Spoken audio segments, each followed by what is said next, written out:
advise new artists in the NFT space about sales strategies, like how to price and launch a new collection. So if you would like to be featured in our gallery or looking for a supportive NFT community, you're always welcome to drop us a DM or join our Discord. So I think we can all agree that today's episode is a special one because we just launched another virtual gallery space, which is, I would say, set in the middle of the ocean or metaverse ocean. I really like it because it's a very open space, and it's so much easier actually to navigate through for someone who haven't played 3D shooter games. And so this new gallery is dedicated to curated exhibitions of art that has a common theme or style. And today we're going to talk about our first curated exhibition, Colors of Time, featuring 4 great traditional artists who transitioned to the NFT space. We have Jacknetic, Sylvie, Johannes and Olaf as Haushopper, and Casper's uncle, I'll call him Master Tang. And yeah, so shall we start with jacknetic today? So jacknetic is a watercolor artist. She has a collection on OpenSea, Water Magic, called Water Magic, and I think all pieces are actually currently sold out. She portrays women primarily, and this particular collection, Water Magic, is set like in the 1920s. It's I would say, and let's hear from jacknetic herself about her artistic journey and her creative process. Hi, thank you so much for that intro. So I guess the question is really around the journey and the process. So I can start a little bit with how I started to actually explore traditional art, which is when I think I was like either on the cusp of middle school or high school, and I took this one super intensive art class where you basically had to create all of your own tools from scratch.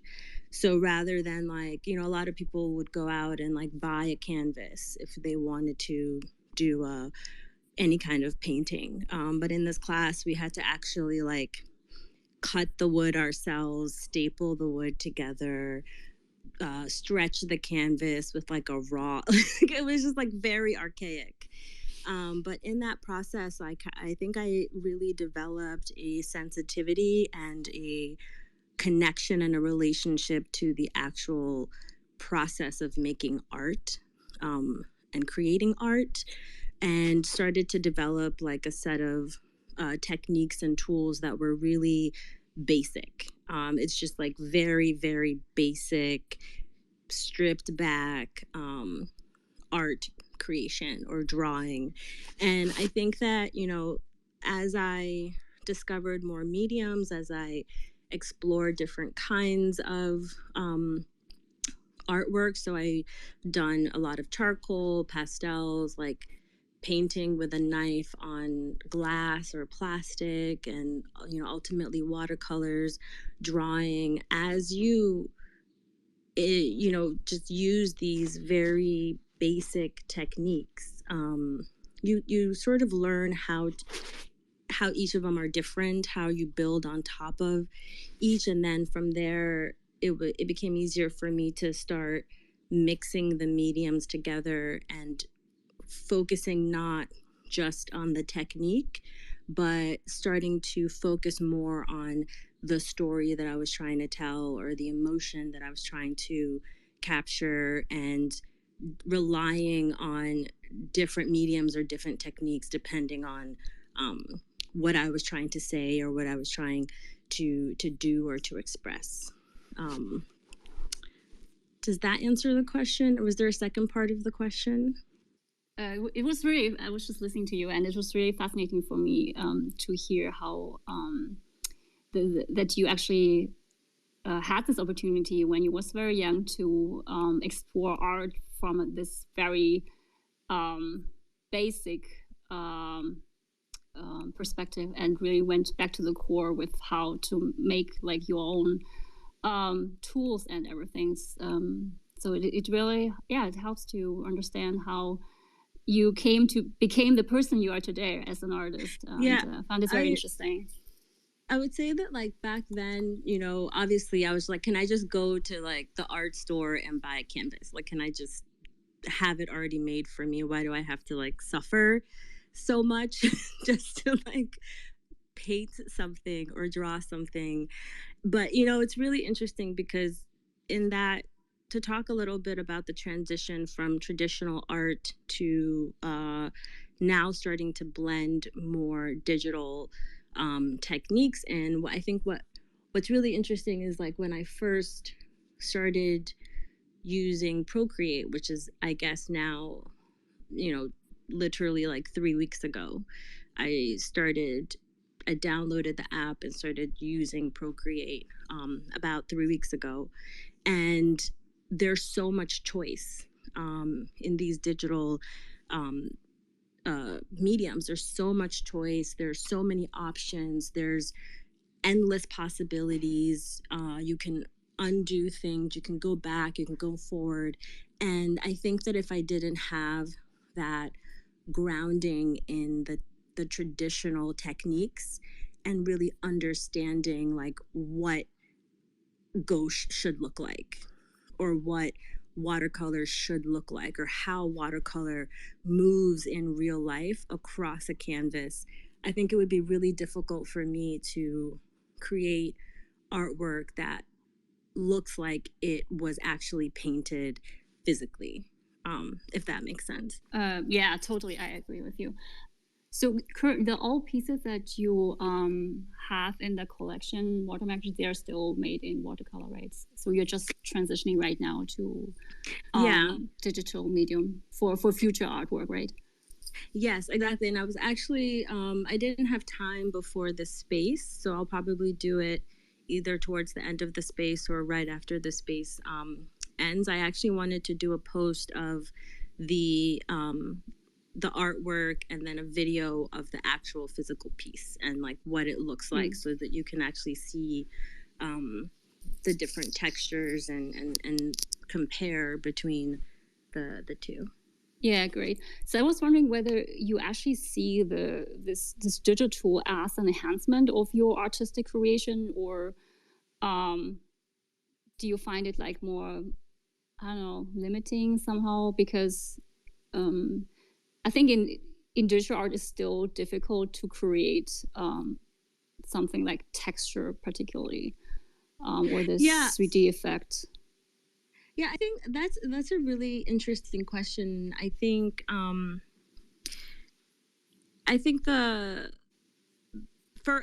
first it was like very, very overwhelming. There's so many brushes in Procreate. There's like all of these layers. There's every single color choice that you can imagine, and you can buy so many things to add to the app. And so I think in some ways the amount of choice itself can be limiting. I guess from like a psychological or a mental, like having too much choice can almost paralyze you. But I think as I have moved through it, I think that there's some really interesting things that open up. So in some of the newer pieces that I've been doing, in real life, you can't really like mix mediums, you know, like from a physiological or physics perspective, you can't, it's hard to like mix watercolor and oil paint together, or paint watercolor on top of oil, or mix in gouache or mix in charcoal or pencil.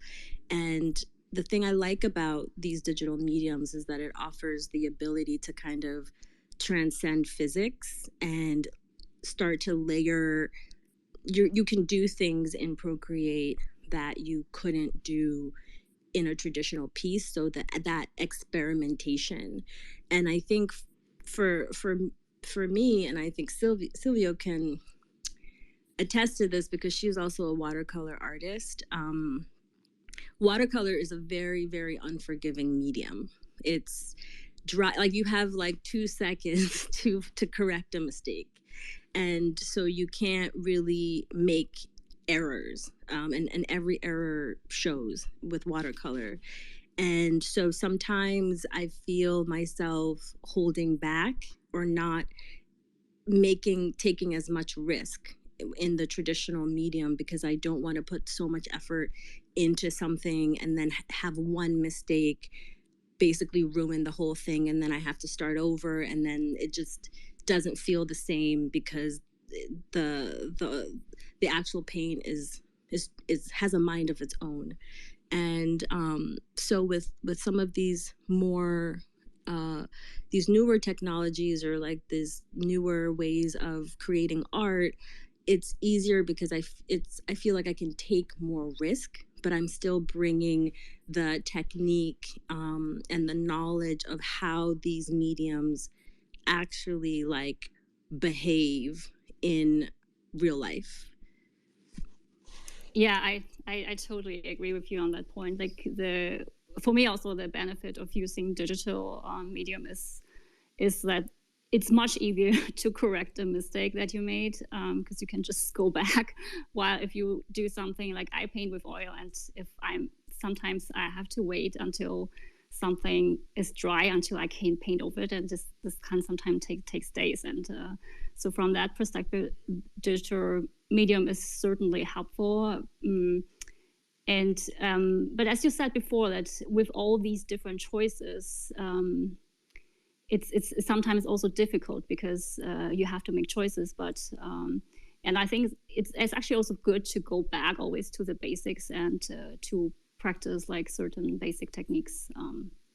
Yeah, and I think a lot of I've spoken to some other artists, and sometimes I think there's, again, to go back to the thing of too much choice, there's like 3 to 4 brushes that I use in Procreate, and there's an artist I spoke to that says they only use one pencil ever. It's the only tool they use in Procreate. And sometimes I think that a lot of artists, especially artists that are new or just starting to draw for the first time because they want to express their own creativity and just connect with that part of their brain, think that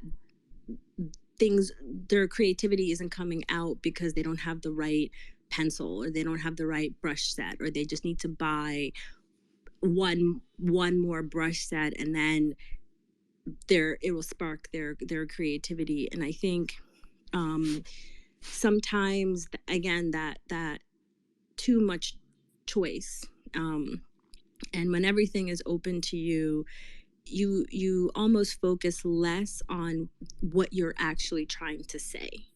Why am I drawing? Why am I painting? Why am I creating this work? What is the emotion?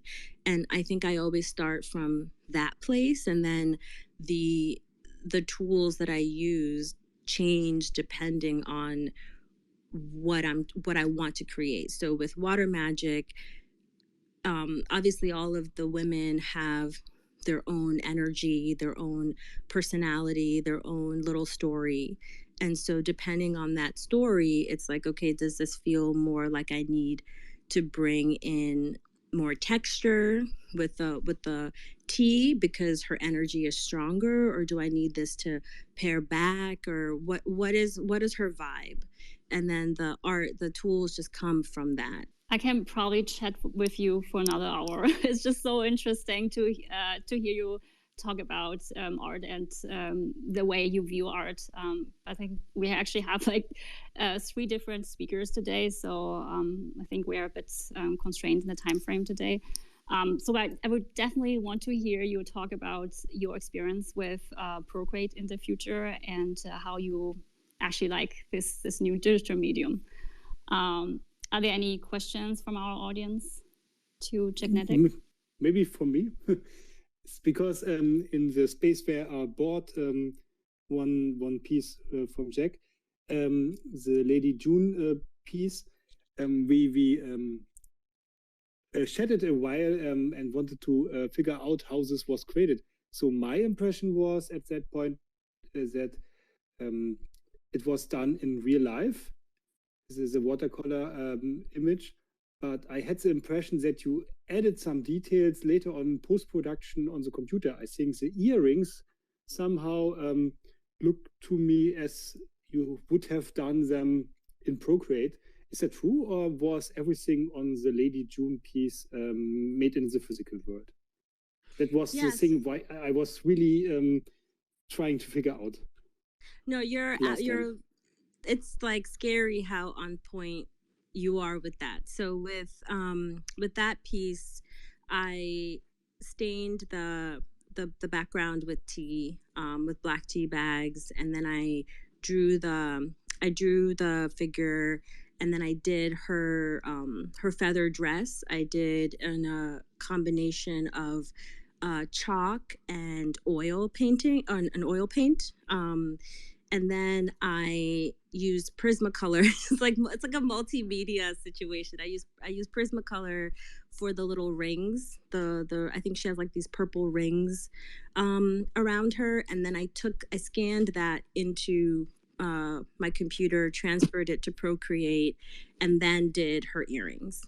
Because with the earrings, I wasn't sure what the shape should be, and I had an idea, but I wasn't sure if it was going to be balanced or not. So Procreate, doing that piece in Procreate allowed me to be a little bit more creative and try some things, and if it didn't work, I could undo it. So her earrings are done in Procreate, and I think a few other things are done in Procreate. But yes, I think you have also talked on one thread on Twitter that you corrected a little bit the eyes. And I'm glad that I was able to figure it out. Mm-hmm. Yeah, I can actually send you I can send you a message of like all the different things I tried for her eyes. That would be very interesting.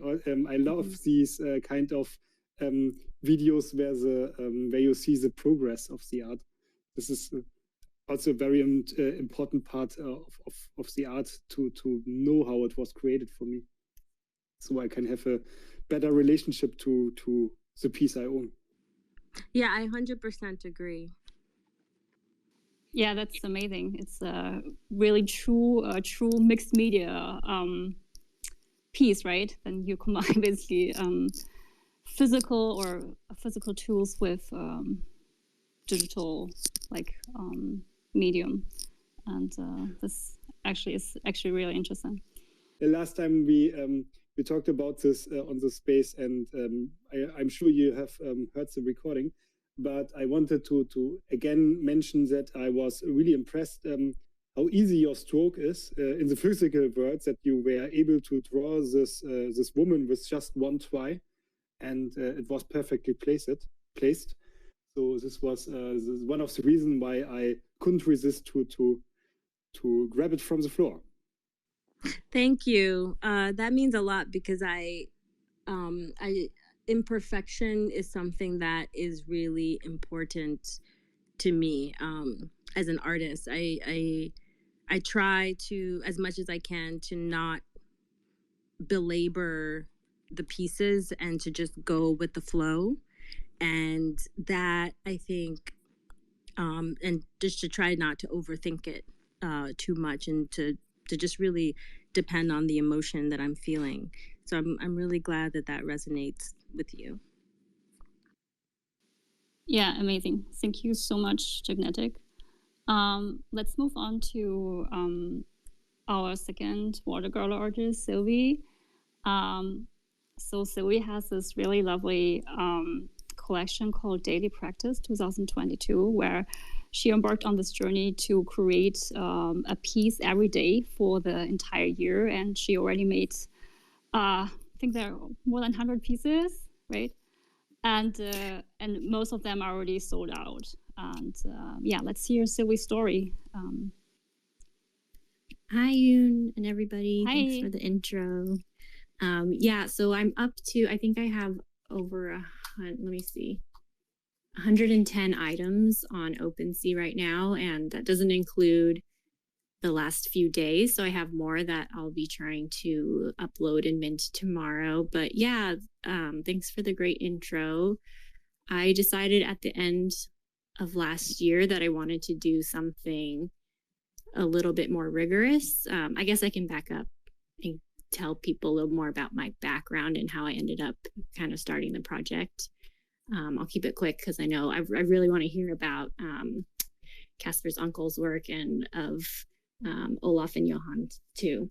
But basically, I've been doing my own side hustle of my artwork for the last almost 9 years, and I've always done it kind of on the side. So I've been working as a full-time designer for a tech company for a while, and then slowly over time moved more and more to freelance work. And at the end of last year, I had left like a lot of my more corporate responsibilities, I guess you could say, and I was totally freelance, and it was great, but it's also kind of scary, and it's hard to find direction sometimes when you're so self-directed. So towards the end of last year, I was like, I want to do something big, and I want to commit myself to my art practice, and maybe I'll just try making a painting every day for the entire year and just see what ends up happening. And because I felt like I was spread really thin with my freelance projects, I had no problem kind of meeting deadlines for clients, but I would always let my personal projects slide. And so I was like, I kind of want to try putting my own stuff front and center, and see what happens, and see if I can commit to myself in the same way that, you know, I commit to my clients. And so that's kind of how the project started. And yeah, as you mentioned, it's been like over, I think we're like 115 days into the year now. So it's quite the marathon, but it's been a lot of fun. And I didn't end up learning about NFTs until the end of last year. And so it all kind of was a perfect storm, because I was like thinking about doing a new big project. I wanted to explore this new medium. And it all just kind of fell into place, and that's how it came to be. Yeah, so it's a very inspiring story. And actually wondering, do you since you're creating like a piece every day, how do you like, do you just get inspired on the day when you try to make this new piece, or how do you decide about the topic that you want to paint for the day? That's a question that I get a lot, even just from my friends, because I've been posting the videos of like I post a time-lapse video of the creation of every piece on Instagram. So it's funny because I have my Instagram followers that are all like Web2 people or people I know in real life. And then on Twitter, I have a whole other audience. And I feel like there's only like 3 people that overlap it, and half of them are in this spaces. So that's been interesting.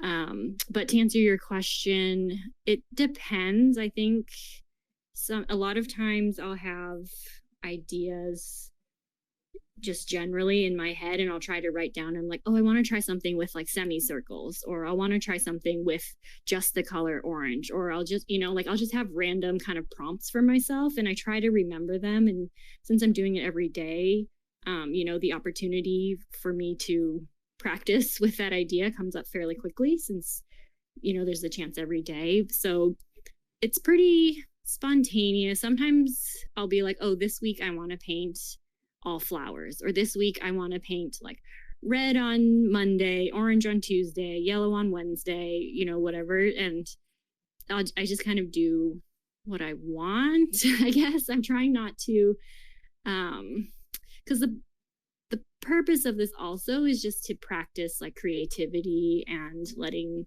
myself feel free and kind of learning to trust my creative instincts. So I also was really resonating when Jacknetic was talking about not belaboring the art too much and just kind of letting it come to me.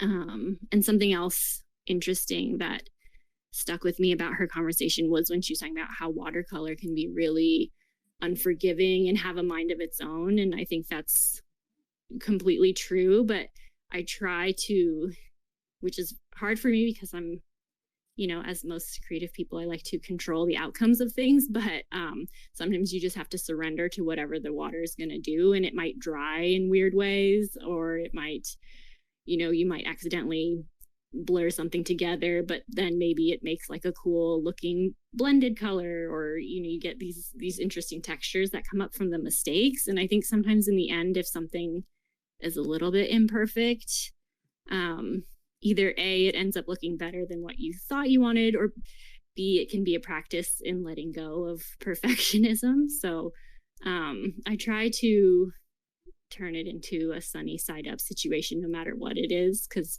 I think also for me, like building creative confidence has always been something that's kind of hard too. So in addition to this being like a practice of painting, like practicing the skills of painting, it's also a practice of just like putting myself out there and kind of being okay with things not looking picture perfect every time, and just getting kind of building that social resilience, I guess, in a way. So yeah, it's I totally lost track of the question, but hopefully I answered it. Yeah, totally. I think actually your work is actually picture perfect. So I was wondering whether you actually have even takeouts, like pieces that you made and where you was not so happy about, or like, yeah, I definitely do that. And I always feel conflicted because sometimes I'm like, should I just like, I don't love this, but like, I don't want to make it too perfect, but sometimes I'm like, I can't do it. I'm just going to start over. So, I'm not trying to say that there is still that, I guess, vain or prideful side of me that wants to make things at least presentable. But sometimes I think I can get really, really hung up on perfectionistic things. And at a certain point, I have to just let it slide. So some of them, even though they look perfect, like maybe I'm not happy with them, but I still post it anyways. And to be totally transparent, sometimes I do also, like, even though my practice is totally in the physical realm, like I'm painting with watercolor on paper and everything, when I do scan it in, if there's little splotches here and there, I'll clean it up in Photoshop as well. But I never try to like alter it too much. It's just more like if there's just like a little splotch, or I just put something in the wrong place, or it just needs to be tidied up a little. I try not to make it look digital in any way, the finished product. Yeah, for example, the burger you are using right now as a profile picture, you talked about it in the Discord, and I was it was really nice that you also listened to a little bit feedback and for example fixed a little bit the shadow, because watercolor doesn't change his mind. Ne? Yep. Yeah, and that time I was like, as I was painting it, I was like, oh, I know this is not quite right, but I'm just gonna finish it, and then I can, if I really, if it bothers me later, I'll just tweak it in Photoshop. So thank you. I can imagine that sometimes or some days it can probably also become a bit overwhelming to just keep this doing, and also like in general, like on Twitter and Discord, there's this information overload and everything, and in this entire NFT space, it can be very like draining, I would say. So I was wondering how you actually cope with this whole situation, in addition to the daily pieces that you create. So do you have a certain routine, or?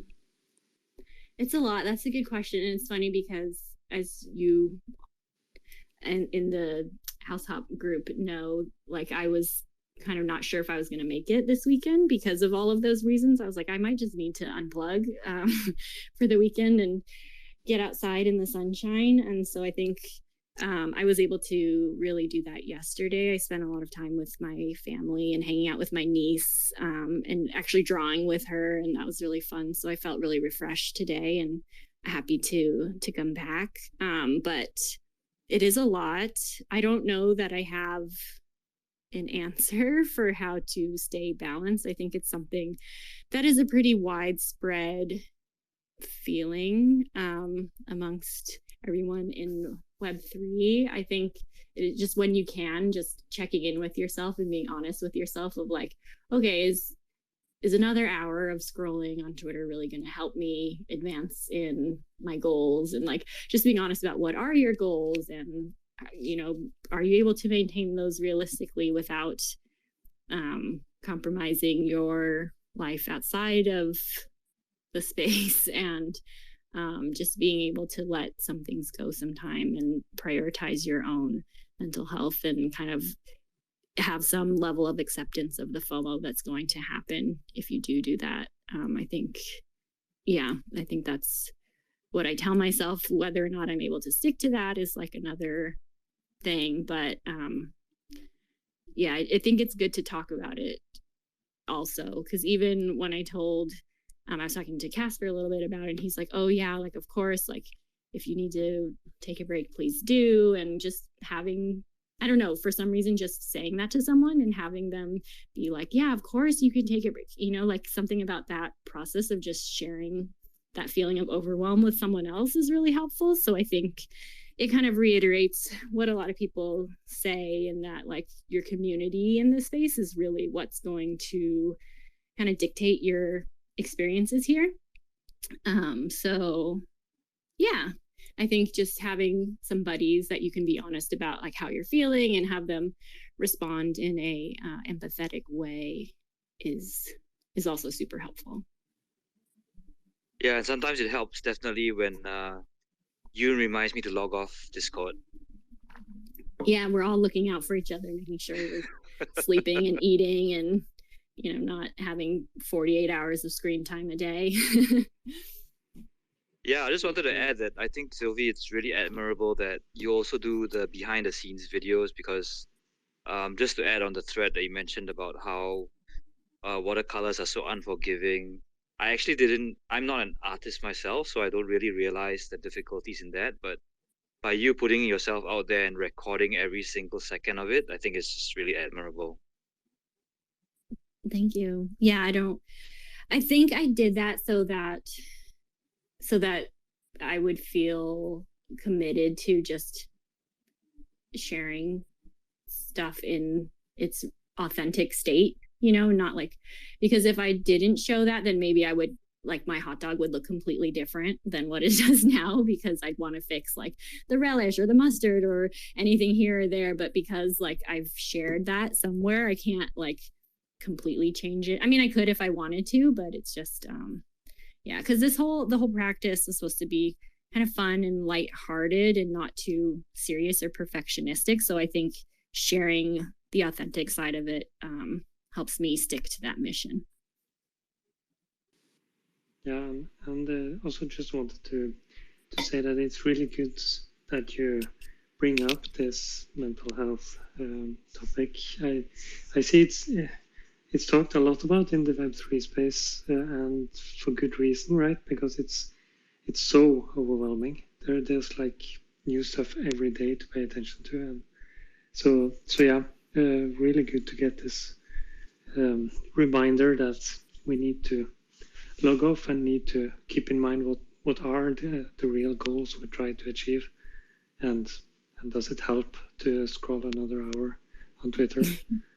Yeah, it's mostly advice for myself, but yes, for sure. Yeah, but it's really good advice. And also June coined this term the other day of Debo with Discord burnout.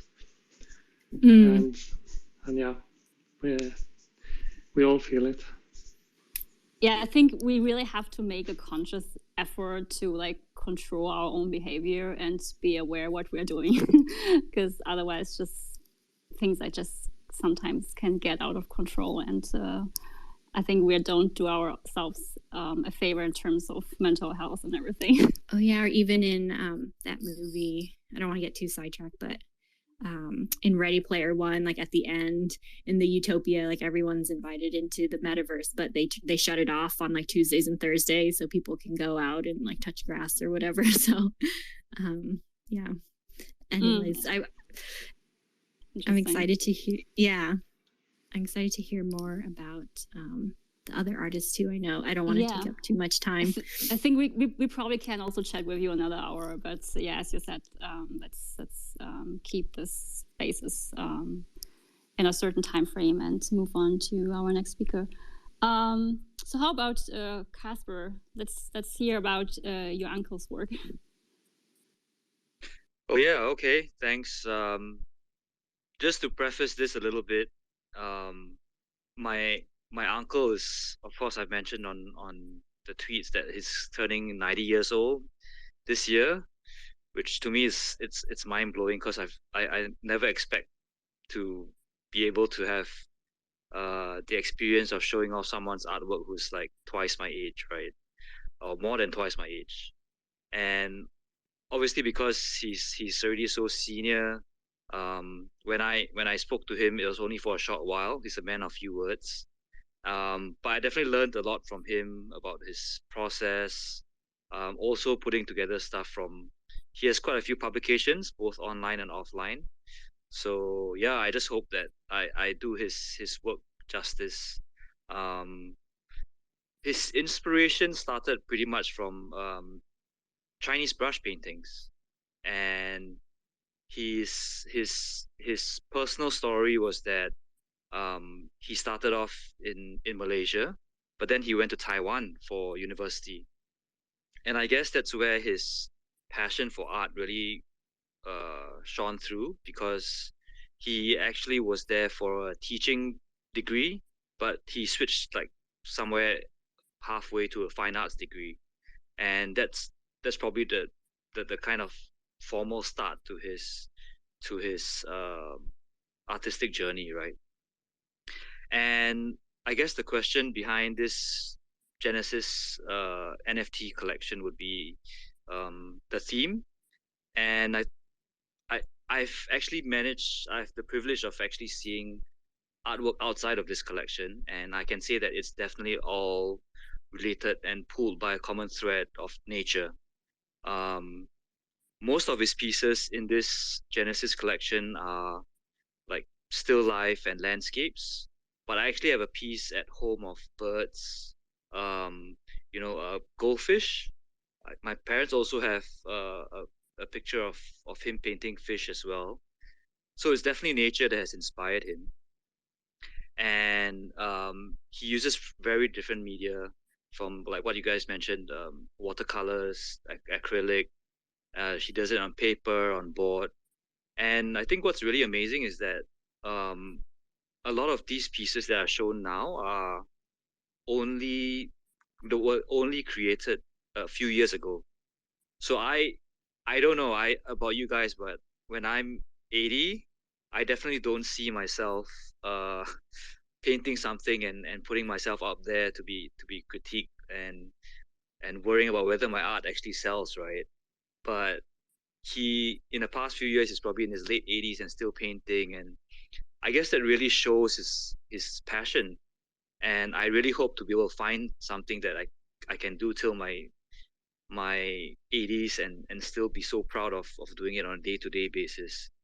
um but yeah, I think a lot of his pieces show not just his masterful technique but also his influence from mainly the East, so that the Chinese brush paintings and the styles, but it's also spoken in his publications that he's also influenced by Western style. So he tries to mix both together, and I guess through my uneducated artistic eyes, I can see that some of his still life photos, still life art, does incorporate some sort of a Western element to it. Um, yeah, so I think that's as much as I dare to share about his story, because I don't want to to misrepresent anything, but from my personal story, just to share a little tidbit, I guess it's really cool how life kind of comes full circle, because I used to stay at his home when I was a kid. So Singapore, for those who are not that familiar, it's really close to Malaysia. It's like just like a half an hour flight, right? And we usually visit Malaysia pretty often because that's where my parents are from. And I would stay at my uncle's place as a kid, and I would see him painting. And of course, at that point in time, I never understood how great an artist he was, right? But I did see how many pieces he could create, and it's only now that I realized that meant that it probably was not just an artistic journey, but showed how effortless it could be once you're experienced enough to create such beautiful pieces. And it's just really amazing to be able to talk to him now and understand what he was doing in the past when I was staying with him. That was before the days of like visiting them and staying in hotels so that you don't disturb them. But that was my childhood growing up when I visited him in Malaysia. So yeah, I think it's just really cool, and actually this was kind of the inspiration of why I kind of wanted this exhibit, to kind of show this transition between the traditional world to now, right? Showcasing his work as a 90-year-old artist in the NFT space. I mean, whether it sells or not, to me, it's actually already a win that we've managed to transcend this divide between traditional media and digital. So yeah, I think I better stop here to take any questions if you guys have. Yeah. Yeah, so it's very interesting to hear you talk about your childhoods or the time you spent as a child at his home. And have you actually? I mean, I was wondering whether this was like also what draws you to art, like being exposed in this artistic environment, kind of, and because I'm wondering, wow, what's the reason behind this, that you love art today?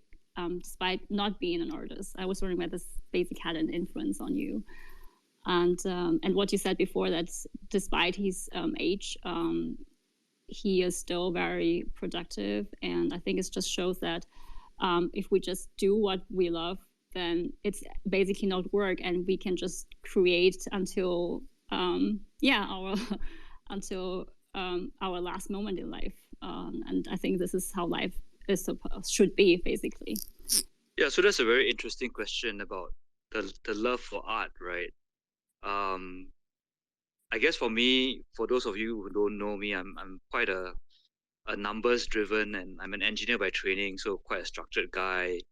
Art actually never really came that naturally to me, but as you know, in life, a lot of things come very subconsciously, and he could have been one of the early art inspirations for me. I mean, the fact that he gifted my family lots of his own art.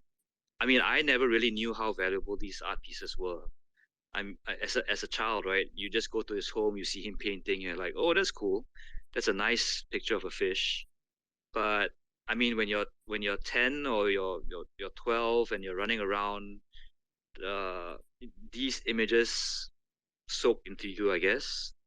And I wouldn't rule it out that this subconsciously played on me as I developed my love for art throughout these years. I think so. Yeah, I think remember that we talked in the past, and you told me that that you worked in finance, and you would have never imagined that you would start a virtual gallery and feature in art. So I think it's probably has some inspiration on you. And so actually another question that I have is, when I looked at your uncle's pieces, is that he has this there. So the pieces that you have on OpenSea, there are like two styles. The one is this very this Asian brush ink style, and this other one is this very more color intense or more expressive style. And so you can definitely see also the way he portrayed still life, like flowers. You can definitely see the more Western influence. And I was wondering whether the traditional or the ink style was basically created in an earlier phase in his life, or and the Western influence used, and I think it's probably an acrylic, right? These more color intense, expressive work, and this was like in a later point in his life, or has all these different styles been created like a similar time frame? I think they're all created somewhat in a similar time frame.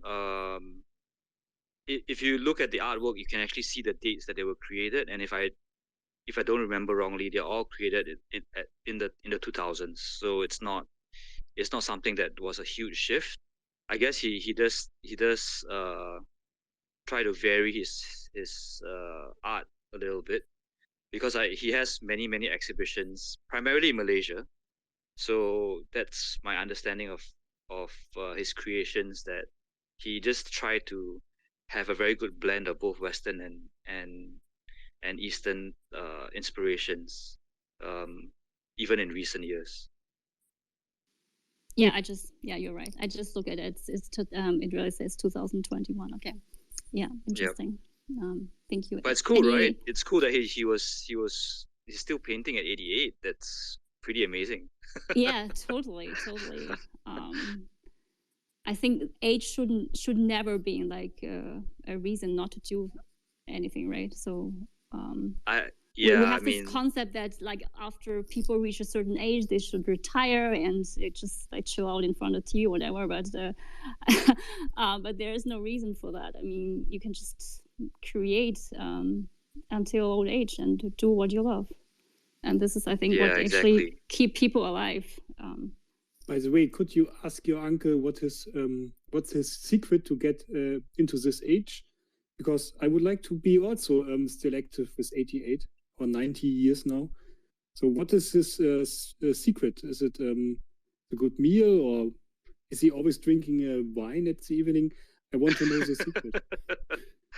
Well, I can tell you for sure, as a kid, I never really enjoyed the meals that I had with them. I mean, the taste-wise, they ate very, very simple meals, and they always ate very healthily. Like, again, as a kid, you just want fried chicken, right? But they always eat very healthily. It's always just like rice and fish. And on top of that, I think, jokes aside, I really feel that doing something that you're passionate about really helps. And that, I mean, you can definitely see that if you're still doing it when you're 80, it probably contributes to the longevity of your spirit or soul. I'm probably not saying this right, but I can definitely sense from him that it definitely contributed to him being able to extend his longevity to what he's doing now. That's so cool. Was his diet full of vegetables? Is that why he didn't enjoy it? Yeah, I mean, I'm partly joking, but you know where I'm coming from. I'm heard that rice is so much more healthier than what we Germans eat all the day. So I should change my full lunch table. Yeah, I could imagine that he probably also has, like you said before, that he's a man of few words, and so I think he probably also is some person who is like internally a very maybe calm person, and this definitely helps to lower stress. And as we all know, that stress can be just a huge factor today to like promote certain diseases and everything. Okay, so if there aren't any other questions, let's move on to Haus Hoppe, which is a team of father and son and represented by Johannes today. And his father, Olaf, is a traditional painter and also very skilled in woodblock printing. And together with Johannes, he teamed up to bring basically his pieces to the digital world. So let's hear about more about this wonderful collaboration between father and son from Johannes. Yes, thank you very much for giving me the chance to speak. And first of all, I was totally amazed that Casper included me to the gallery, because on the one hand, the art itself is established and already very long, has a very long lifetime experience inside. But on the other hand, we are totally new because we just minted 4 pieces until now. So I would consider us in the NFT space as still a very, very young team. This is also interesting because my father is making art. He's painting on one piece with acrylic on canvas for months. Everybody in the Discord knows that all the NFT artists are dropping pieces and pieces. And then my father, after 2 weeks, releases again one picture of the same image with a little progress. So this is a completely different world that I'm trying to bridge together. Yeah, so thank you for including, let's say, a newcomer team. But I felt I have very similar feelings with Casper because I have been grown up with art all my life. So it was literally me who destroyed the diploma piece of my father because I was a baby and crying and destroying stuff. And he wanted to finish his piece to get his diploma in art. So that's a secret I can share with you. It was very stressful when I was a baby and he had to make art for a living. But now my father is at the age, he's over 60 years. And all the pieces he has and that are online are all sold. So most of them. So in the traditional world, he definitely has an audience and he has a lot of collectors, which I also know because since childhood they are coming back. It's sometimes not so clear, are these now friends already or are they collectors? But they have seen a lot of faces again and again over the time. And I would consider them as friends of the family. And yeah, so he has a traditional background, but my goal is it now to somehow make him a legacy in the digital world, because last year I had to experience that life can be very short or can end very soon. And that was also a reason why we started to work again after a long time of inactivity, because 10 or 15 years ago, we had a phase where we worked together. Last time we had an online shop. We had so you had the possibility to buy pieces on the online shop. They were framed and sent to you via postal services, which was very innovative and maybe too early in that time. So and then we decided to do our own things. I was starting my career in computer science and he was still painting. Now I'm super happy that I joined again with him and that we are doing something again, because it brings us together as a father and son. So right now, every Thursday, we are teaming on Zoom and working a little bit again on our digital pieces. So right now we have only minted 4 pieces, but we have a lot of pieces in the pipeline where we are getting help from other NFT artists and making these cool collabs. So stay tuned. Right now we have only 4 pieces and there will be more. Yeah, and if you ever want to see the full work my father has made over 40 years, just go to our website, because we have so much stuff where I'm not feeling comfortable with minting them. He said, okay, do what you want in the digital space. You know how to do it. And if you can make some new collectors, that would be great. But for me, it's super hard to mint all these images because I don't want to do it wrong. So if you see on the website, we have over 170 pieces which I could mint, but Casper knows my struggle. I haven't minted since September because I don't want to screw it up. I can only mint it once, and yeah, so that's my plan. Somehow get into the position where collectors want to actively have the pieces also in the digital world, because right now we are still young, but we are on our track. That's it. So I guess I just wanted to jump in. That I think what Johannes described is really interesting to me. That maybe it's could be a German perfection thing, or is it just because Johannes is in the digital space that things seem to need to be perfect before it comes out, right? So it's everything. It must be perfect. So my father is the complete opposite type of artist than the watercolor fraction. He's working with acrylic on canvas, so he's all the time painting over and over again. You have big layers of color on top of each other. Sometimes if you see from the side that he painted on one spot several times again and again, and it's going to be thicker on that position.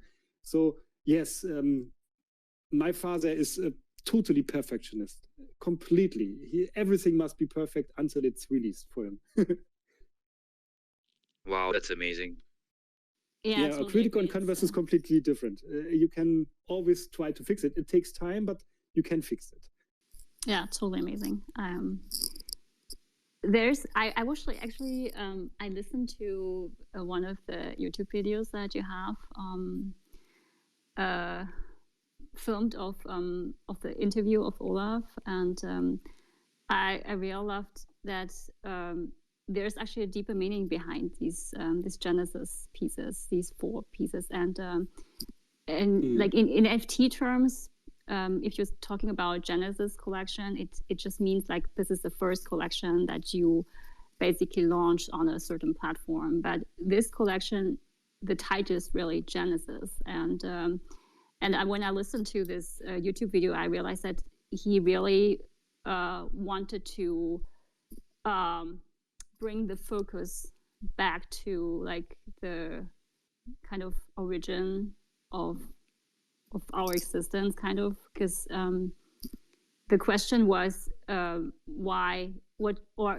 reason why I created this is, well, maybe you can tell us a bit about it, is what is really important for humanity, and he talked about these 4 elements of life, like love, which is symbolized by the rose in the pieces, in this Genesis collection. Do you want to tell us something about? Because I really loved the meaning, the deeper meaning behind these 4 wood block prints. Yeah, thank you for picking this up.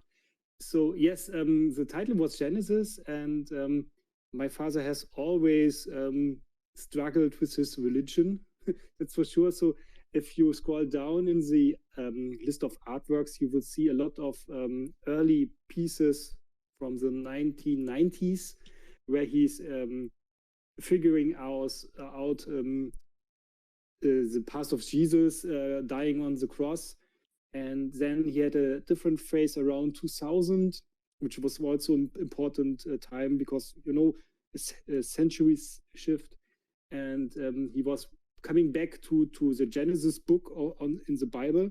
So yes, there was the red rose symbolizing the love. Then the second piece was the blue sunflower. By the way, it's usually a yellow sunflower, but he changed it a little bit because sometimes you have a blue light on something and it looks differently.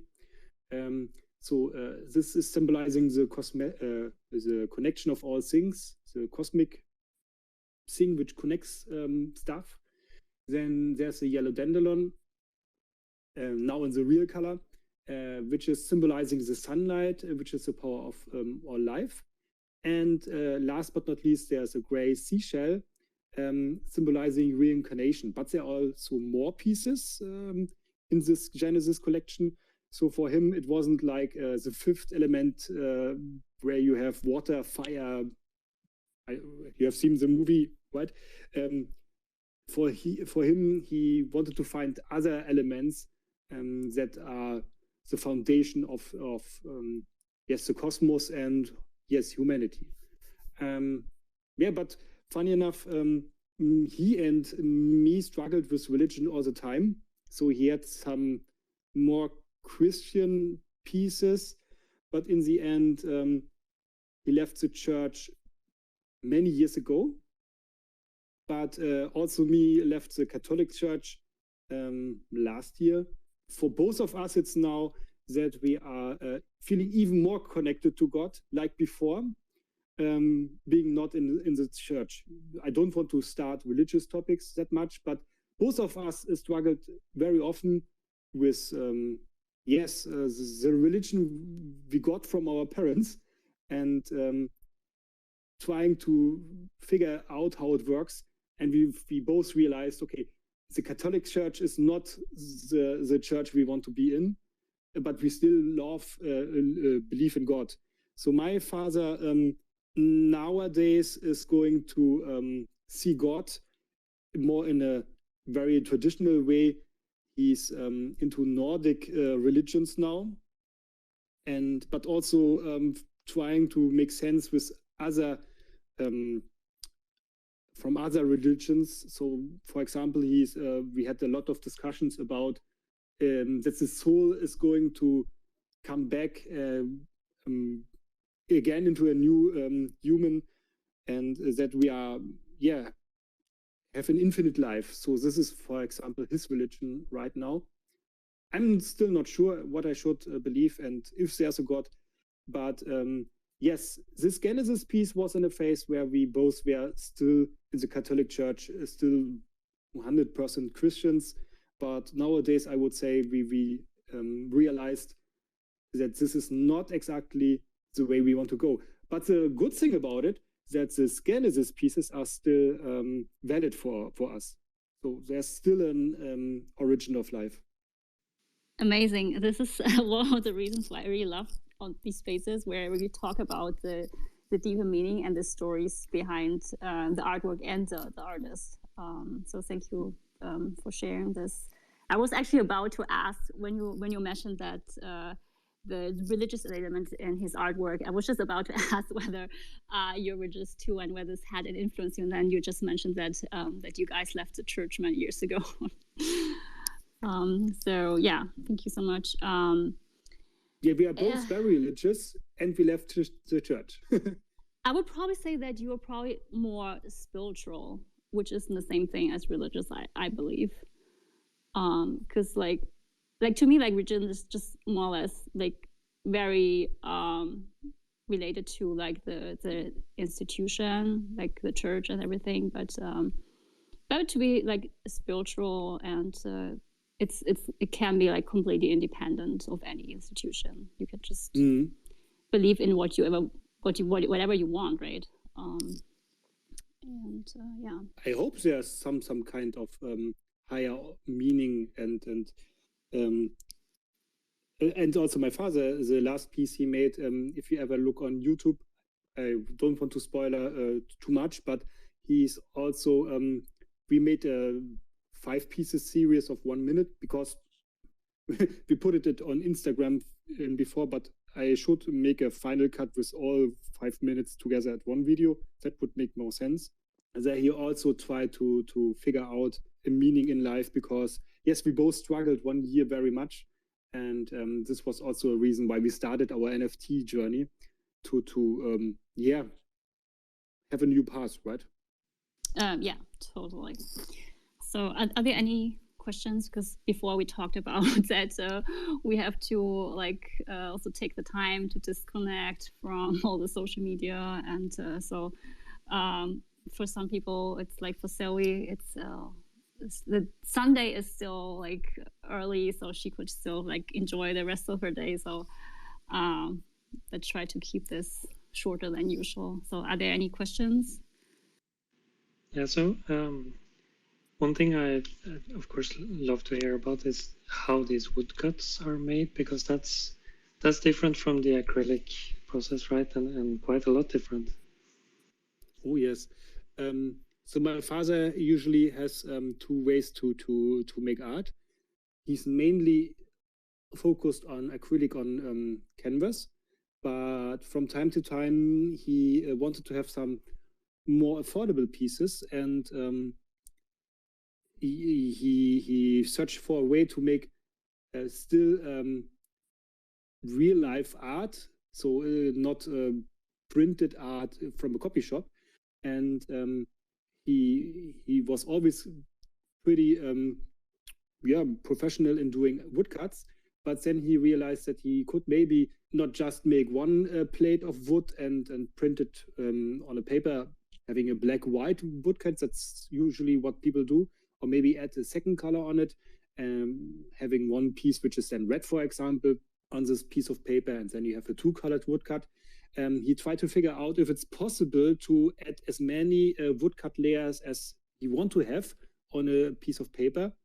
He made a lot of experiments if this is possible and how it's possible. So, for example, he painted most of the pieces in before as acrylic on canvas, and then used computers in the early days, figuring out which color is inside this image, and then said, okay, I need a green plate, then you need a yellow plate, a red plate, and some more blue plates. If I put them all on each of other, it should look similar like my acrylic on canvas. Yeah, and then he started this journey by really doing, I think, 8 layers in the beginning, 6 layers, woodcuts on each other. I think one of the masterpieces are these roses. I think it's even 10 layers on top of each. And the trick was that he really made these plates of wood and put them in letterpress printing machine. So this letterpress printing machine is 100 years old or so, and was in that former time used to make newspapers with movable letters. Really, in the old times, people did that, and he didn't edit letters inside the letterpress machine.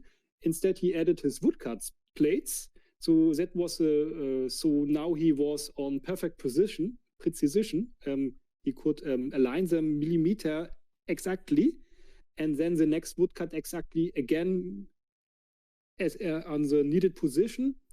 Then yes, he printed all the layers on top of each other for this woodcut, which is something I haven't seen anywhere. I don't want to say that not anybody on the earth is also doing this, but both of us have never seen any artist in the world adding so many layers of woodcuts on each other. And in the end, a lot of people think that it's again painted. For example, I posted some weeks ago one of his roses, and the people said, "Oh, I can really see the strokes of the pencil." And no, it's not a pencil; it's really a woodcut, and several layers on top of each other. But I can tell you, the editions have 200 pieces, but I think he always starts with 400 or 500 pieces, and then if you make any error during the process, you can throw this piece away. So in the end, it was quite normal that only 200 pieces survived, and that was then his final edition. And I'm not sure if my father will ever do that again, because it's a very, very, very, very time-consuming and frustrating process. He was always in a bad mood when something went totally wrong. So when I was a child, I was knowing, oh, he's printing on the letterpress machine. I shouldn't go into this room. Thank you for sharing. Yeah, so the results look amazing. So Jana, I love that story, and also the number of editions. That's like signed woodcut editions. Then I would assume. Yeah. So if you really put pieces next to each other, you see very, very single little differences. So they are not all the same because they were printed in physical world. And yes, they are all hand signed and numbered by hand. So there's really a number, 1 of 200, 2 of 200, and the signature of the artist. Yeah, And that goes back to the point you made about making something more affordable. That was one of the thoughts behind it.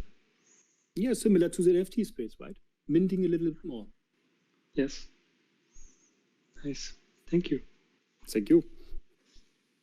Okay, so I think we can probably wrap this up. I had really a great chat. It was so fascinating to hear everyone's story. And thank you so much to Sylvie, jacknetic, Johannes, and Casper. And I think we probably really need to do this sometime soon again, because it's just so cool to just talk with everyone about like the stories and the deeper meaning behind the artwork and everyone's life, right? So are there final words from Casper before we close this episode? No, nothing much else except thank you very much, June, for hosting this with such deep artistic insights. Really appreciate it, and thank you so much to our live listeners as well. Thanks for joining us. Yeah, I think any other last final words from Johannes and Sylvie? I think jacknetic might have dropped out. Yeah. Please visit the gallery, right? Yeah. Of course. Exactly. How could I forget that? All right. Thank you so much. Thank you so Thank much, you, everyone. Have a great day. Sunday or Monday. Have a great Bye. Monday. Bye. Bye. Bye. Yep.